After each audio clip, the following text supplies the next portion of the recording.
भक्तों, हिंदू धर्म में शादीशुदा महिलाओं के हाथ में चूड़ियां न हो तो इसे अधूरा श्रृंगार माना जाता है। आज हम चूड़ियों से जुड़ी ऐसी जरूरी बातों पर चर्चा करने वाले हैं जिनका हर सुहागिन स्त्री के जीवन में बहुत गहरा महत्व है। चूड़ियां किसी सजावट की वस्तु मात्र नहीं होती, यह सुहाग, सौभाग्य और समृद्धि का प्रतीक मानी गई हैं। सबसे पहली बात, चूड़ियों का संबंध सीधे सीधे पति की लंबी आयु से माना गया है। 16 श्रृंगार में चूड़ियों का अपना विशेष स्थान है, लेकिन इन्हें धारण करते समय कुछ नियमों का पालन करना आवश्यक है। जब भी चूड़ियां धारण करें तो ध्यान रखें कि आपका मुंह दक्षिण दिशा की ओर न हो। यही नहीं, कांच की चूड़ियां सबसे शुद्ध मानी जाती है, परंतु कांच की चूड़ियां खरीदते समय उन्हें ठीक तरह से जांच लें। कई बार चूड़ियां पहले से ही हल्की सी छिटकी होती हैं। टूटी हुई कांच की चूड़ियां बेटियों द्वारा पहनने पर पिता और भाई को धन हानि का योग बनता है। इसीलिए चूड़ियां खरीदते समय हर चूड़ी को अलग अलग घुमाकर देख लें। अगर आपको कोई टूटी हुई चूड़ियां मिले तो उन्हें अलग रख दीजिए और फेंक दीजिए। इससे कोई दोष नहीं लगता, क्योंकि टूटा हुआ आभूषण कभी शुभ नहीं माना गया। लेकिन यदि चूड़ियां टूटी नहीं है, सिर्फ पुरानी हो गई है, पहनने लायक नहीं लगती, तो अब उनका क्या करना चाहिए वो भी आगे बताऊंगा। सबसे पहले भक्तों, अगर आप चाहते हैं कि माता लक्ष्मी की कृपा आपके घर पर सदैव बनी रहे तो इस ज्ञान को ध्यान से सुनिए, क्योंकि ये केवल पारंपरिक बातें नहीं बल्कि पीढ़ियों से परीक्षित नियम है। अब अगला नियम, जब भी चूड़ियां पहने तो दोनों हाथों में बराबर संख्या में चूड़ियां ना पहने। एक हाथ में कम और दूसरे में अधिक चूड़ियां पहनना शुभ माना गया है।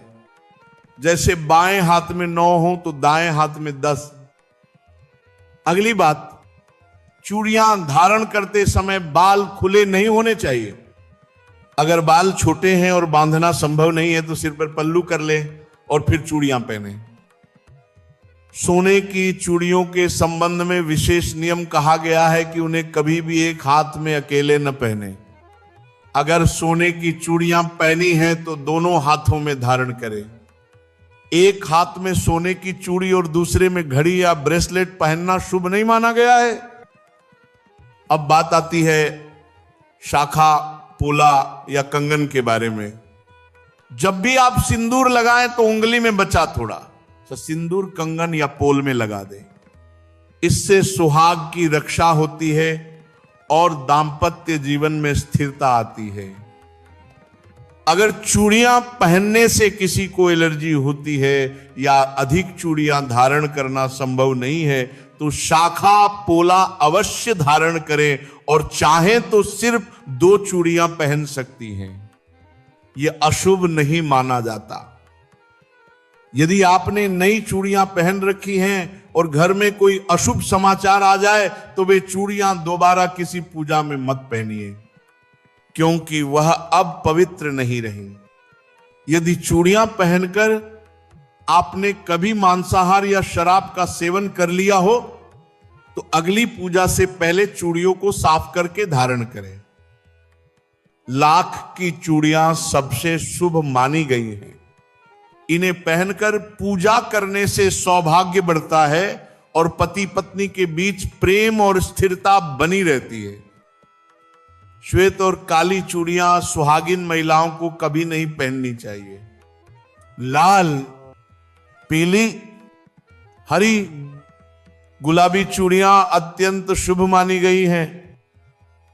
ध्यान रहे, अपनी चूड़ियां किसी और को न दें और किसी और की चूड़ियां स्वयं न पहने।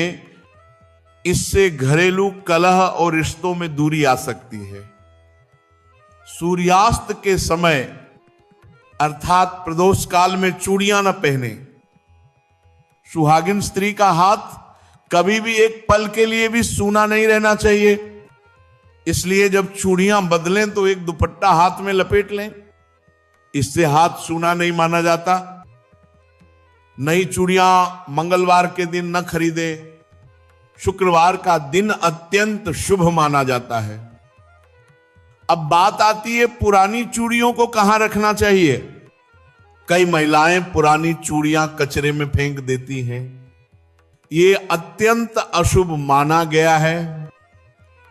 पुरानी चूड़ियों को एक डिब्बे में इकट्ठा कर ले और जब भी किसी पवित्र नदी, तीर्थ स्थल या जलधारा के पास जाए तो इन्हें वहां विसर्जित कर दे।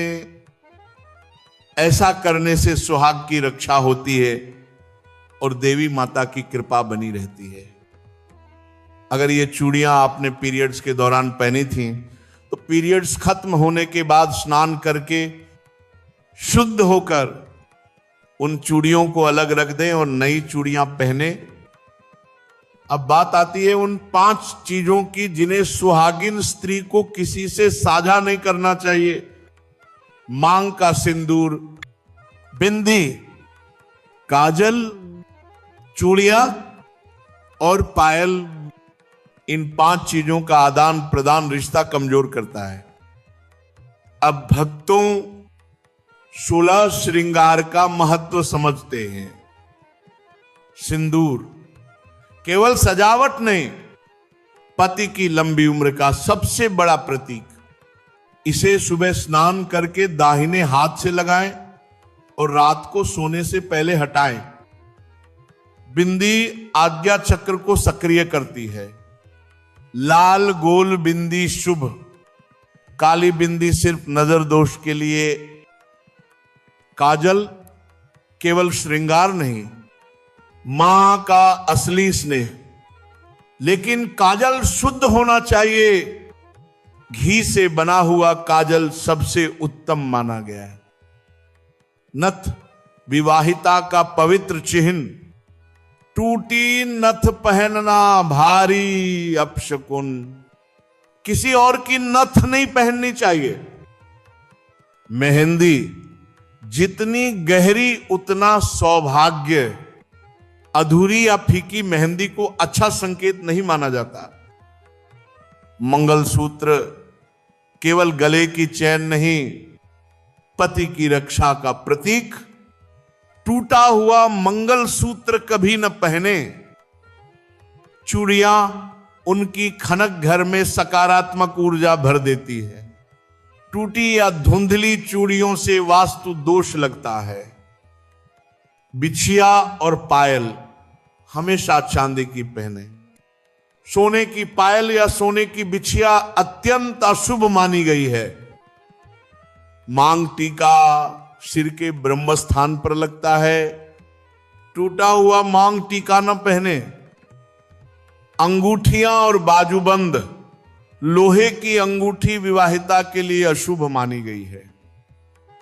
भक्तों, जब ये 16 श्रृंगार शुद्ध मन से धारण किए जाते हैं तो घर में माता लक्ष्मी का वास होता है, पति का जीवन लंबा होता है और दांपत्य में प्रेम और शांति बनी रहती है।